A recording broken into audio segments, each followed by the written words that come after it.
mais se define que o PCR é um exame de cobertura obrigatória pelos convênios, e aí depende da negociação entre o convênio e cada um dos laboratórios prestadores.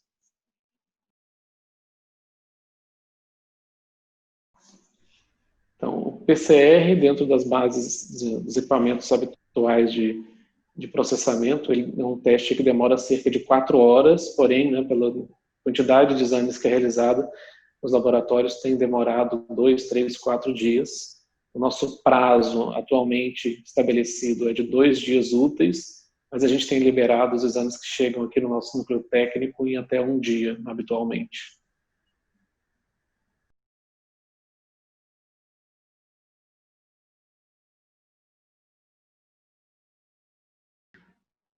Bom, por que reagem melhor é uma dúvida, né? Mas a COVID é uma doença cujas complicações são de fundo inflamatório, então especula-se que pelo fato do indivíduo ter uma imunossupressão ou adquirida ou congênita, a capacidade de gerar inflamação é menor e dessa forma as complicações que são observadas em indivíduos não imunossuprimidos não são observadas nos indivíduos imunossuprimidos.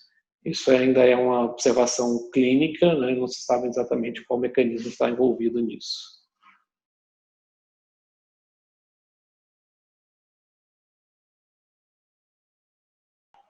Tá, o exame de PCR para COVID é feito em equipamentos que têm capacidade de quantificação relativa e por meio de algumas comparações é possível fazer uma quantificação absoluta, né, o que é chamado de PCR em tempo real. A carga não é especificada por nenhum dos laboratórios porque é muito dependente da amostra que é colhida. Então, a gente pode fazer uma coleta em um determinado momento do mesmo paciente, né, em diferentes momentos, e a quantidade de secreção, a quantidade de vírus que está ali, ela ser variável. Então, por isso é que ele não é utilizado como um balizador para a liberação de resultados.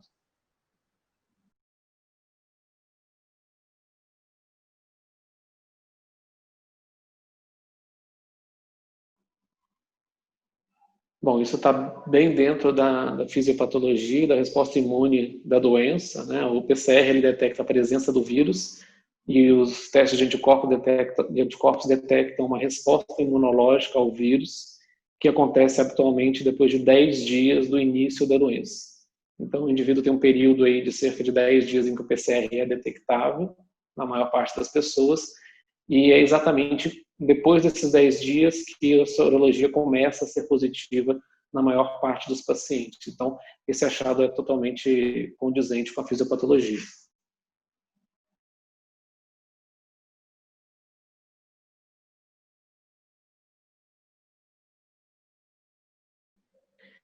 A gente parte do pressuposto básico de que se o indivíduo teve COVID, né, documentada clinicamente, documentada por PCR, e se recuperou, ele se recuperou exatamente porque gerou uma resposta imune, essa resposta imune deve ser duradoura, e ela é predominantemente por meio de linfócitos T, por meio de linfócitos NK, o que a gente denomina como imunidade celular. A presença dos anticorpos, ela depende da imunidade humoral, e não é o mais importante na defesa contra os vírus, então não é algo que a gente tem que realmente se preocupar com relação ao prognóstico dos pacientes. Pelo menos não existe esse tipo de informação até o momento.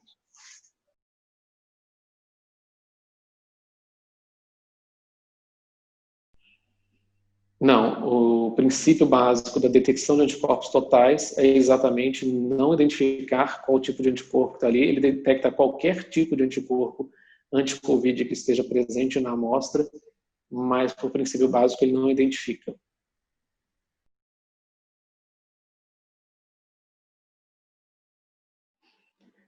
Tanto o teste para IgG quanto o teste para anticorpos totais têm sensibilidades bem semelhantes, né? Existem estudos que mostram, inclusive, correlação entre IgG e anticorpos totais. Então, isso fica muito à escolha realmente do médico que está solicitando o exame. Às vezes é uma questão de experiência própria e de segmento dos seus pacientes, a forma como ele prefere acompanhar. Em termos laboratoriais, nós não temos subsídio para dar preferência a nenhum dos dois.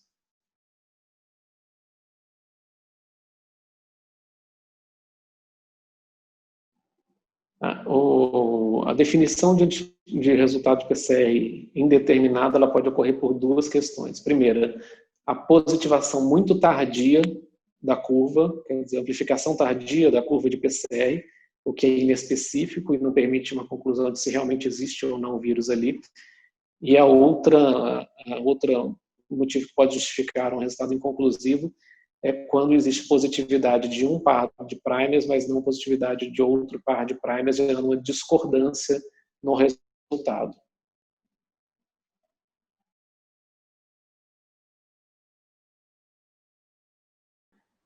A puérpera, que tem um PCR positivo para COVID, né? A investigação do RN deve ser feita a partir de 48 horas de vida, sempre ressaltando que nesse período a criança deve ter sido submetida a um banho. E, obviamente, avaliando realmente a necessidade de se fazer o diagnóstico do RN, tendo em vista o contexto de que a Sociedade Brasileira de Pediatria, a Associação Americana de Pediatria, recomendam manter a amamentação mesmo quando a mãe é COVID positivo.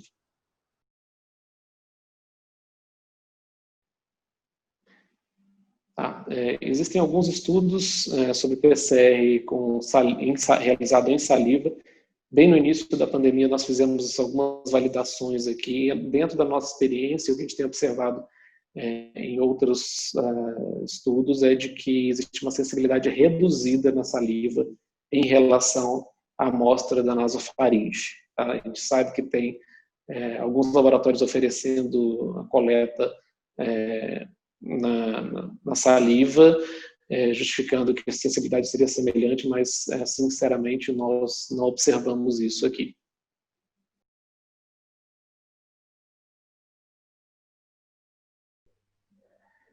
Bom, aí a primeira questão é que tipo de vacina, né? Existem vacinas que estão sendo testadas cujo o vetor é um RNA, então os anticorpos que estão sendo dosados atualmente são anticorpos contra proteínas externas do vírus, eles não detectariam, mas como forma de determinar se houve uma virada sorológica ou não, é a melhor ferramenta que a gente tem agora. É importante saber qual é o princípio de ação daquela vacina que foi testada, que foi utilizada, e qual é o melhor teste que detecta anticorpos, que teoricamente seriam formados pelo estímulo da vacina.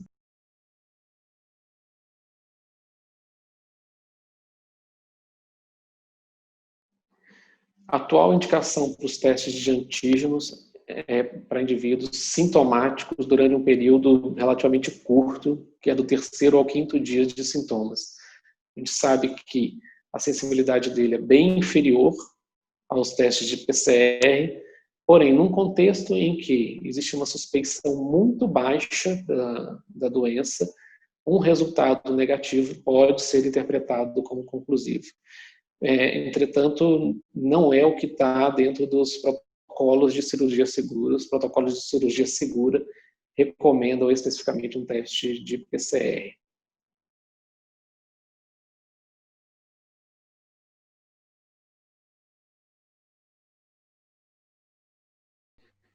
Tá bom, a primeira questão que a gente tem que entender é que o paciente teve sintomas de COVID e se existe algum outro fator aí associado que pode ter levado ao desenvolvimento de um IgM, uma reação cruzada.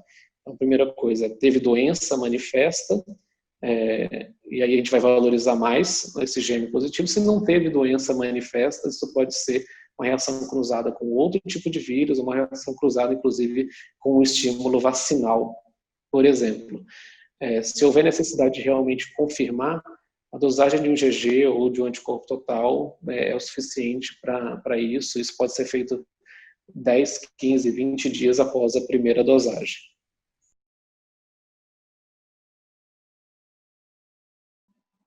Bom, primeira definição que a gente tem que ter de que tipo de contactante a gente está falando, existem dois. O contactante próximo é aquele indivíduo que teve contato com uma pessoa que teve diagnóstico de COVID até 2 dias antes do diagnóstico que essa pessoa teve, no dia que foi colhido o resultado dessa pessoa, ou que começaram os sintomas, numa proximidade menor do que 2 metros, por mais de 15 minutos seguidos, uma exposição contínua de pelo menos 15 minutos. Esse é o contactante próximo. Todo contactante próximo tem indicação de fazer PCR, tá, para diagnóstico precoce de COVID. O outro tipo de contactante que temos são os contactantes íntimos. São aqueles indivíduos de um núcleo familiar, por exemplo, que coabitam. Irmãos, pais, cônjuges que estão realmente numa convivência muito mais próxima. Esses indivíduos, por mais paradoxal que seja, não têm indicação formal de fazer o PCR, porque formalmente eles têm indicação de entrar em quarentena de fato, ou seja, permanecer 14 dias em isolamento, monitorando seus sintomas. Se houver sintomas, aí obviamente então faz-se um PCR, mas na ausência de sintomas ele deve ficar 14 dias em isolamento, independente do resultado de um PCR que seja realizado no intervalo desses dias.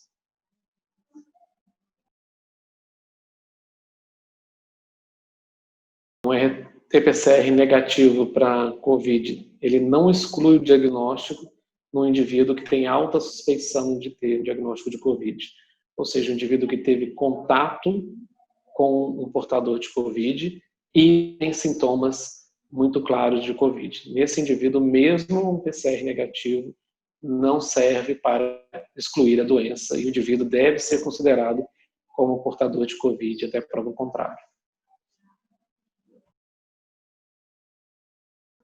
A IgA entra no mesmo contexto da IgM, elas aparecem num intervalo de tempo muito curto antes da IgG, que é um teste muito mais específico.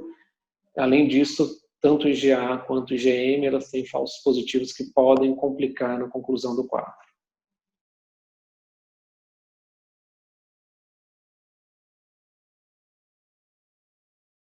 Então, a esposa que convive com o marido cujo PCR deu positivo é considerada contactante íntima.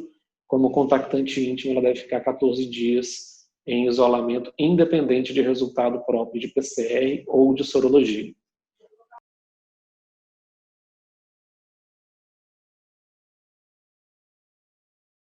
Diversos estudos que mostram a coleta da secreção em nasofaringe. Dos meios acessíveis que existem, é o mais sensível de todos. Ela é muito mais sensível do que a coleta na mucosa oral ou na orofaringe e é mais sensível também do que saliva. Por isso, a coleta na nasofaringe, fazendo coleta dos dois lados, nas duas narinas, é o método de escolha, é o método mais indicado.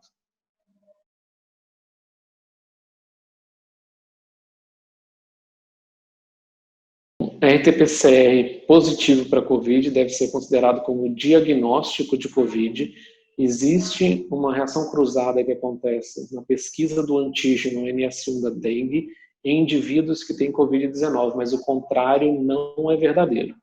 Então, se o indivíduo tem um quadro clínico, mesmo que seja apenas de febre, um quadro leve, ou mesmo assintomático, se o PCR é positivo para COVID-19, ele deve ser considerado como tendo o diagnóstico de COVID-19.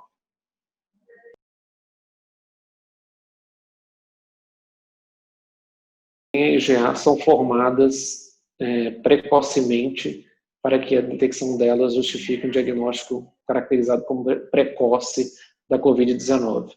Então, o indivíduo que está nos 10 primeiros dias de infecção, ele deve realizar um RT-PCR.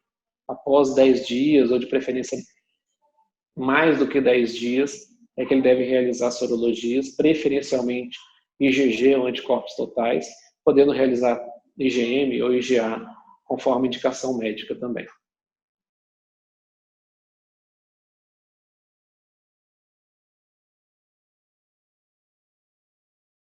O indivíduo que teve o diagnóstico por RT-PCR, ele deve ser considerado como portador de COVID-19 e, uma vez recuperado da doença, por condições de recuperação, ele é considerado também como imune à COVID-19. Existem casos anedóticos de indivíduos que tiveram 2 vezes COVID-19, mas isso não é algo que, após milhões de diagnósticos, tenha se mostrado como relevante. A realização da IgG, ou de anticorpos totais, ela deve ser utilizada quando o indivíduo não teve um diagnóstico realizado por PCR, e não significa necessariamente uma virada imunológica no indivíduo que nunca teve sintomas. Então, nem IgM nem IgA estão indicadas para diagnóstico precoce, né? Ambas vão aparecer com uma sensibilidade razoável apenas após o 10º dia, o que é semelhante ao que acontece com anticorpos totais e IgG, por isso que tem se diminuído a indicação daquelas duas primeiras. Para diagnóstico precoce, a gente tem que enfatizar sempre que a indicação é RT-PCR ou a realização da pesquisa do antígeno.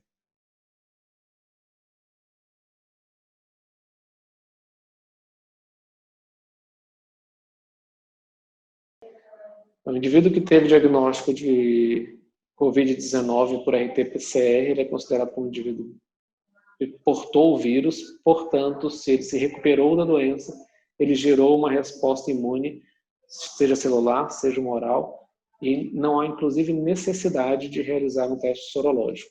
A presença de anticorpos deve ser vista como um marcador da presença da infecção anterior pelo SARS-CoV-2, mas ela não é necessária para segmento.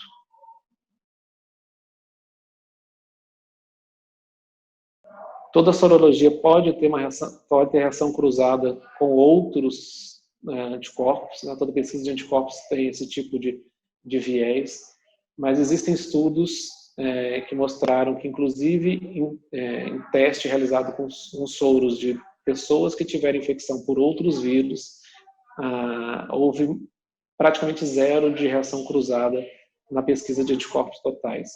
Inclusive, é um teste que é considerado com uma especificidade altíssima, cerca de 100%. Dessa forma, a gente pode ficar relativamente tranquilo de que a chance de reação cruzada é praticamente nula.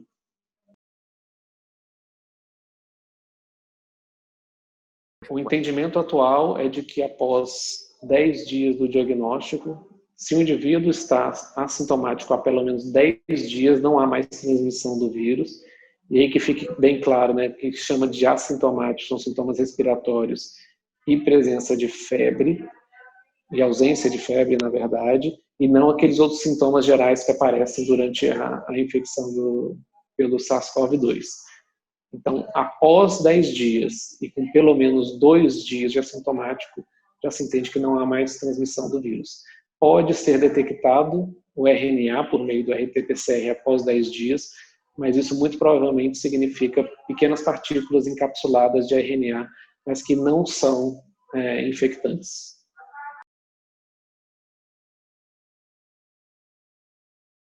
Existem duas plataformas disponíveis no mercado, uma é de um fabricante chamado Cepheid, a outra é de um fabricante chamado Abbott, e que permitem diagnóstico rápido. A da Abbott pode dar um teste positivo em 3 minutos, o teste negativo é liberado em 15 minutos, e a da Cepheid libera o resultado em 45 minutos habitualmente.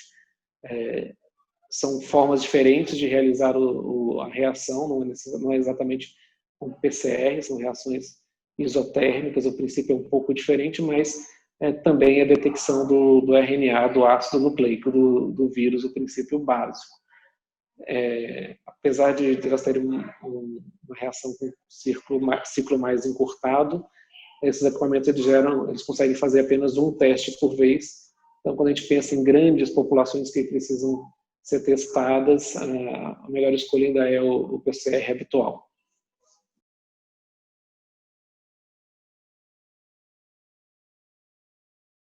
Aí existem duas questões, né, para a gente avaliar. Primeiro, se o indivíduo teve sintomatologia e ele fecha realmente um diagnóstico de COVID, e uma vez recuperado, então, ele definitivamente, pelo entendimento que você tem, ele tem uma resposta imune formada e protetora contra a COVID-19. A segunda questão existem testes sorológicos com sensibilidades diferentes. Os primeiros testes que chegaram tinham sensibilidades bem baixas, e os testes mais recentes eles têm permitido sensibilidades que se aproximam de 98%, 99%. Então, existem duas coisas que podem ser feitas. A primeira é simplesmente não realizar um teste de sorologia, uma vez que o indivíduo teve o diagnóstico, né? E a segunda é esperar mais 10, 15 dias e realizar um novo teste. Quanto mais tempo passa, maior a sensibilidade dos testes sorológicos.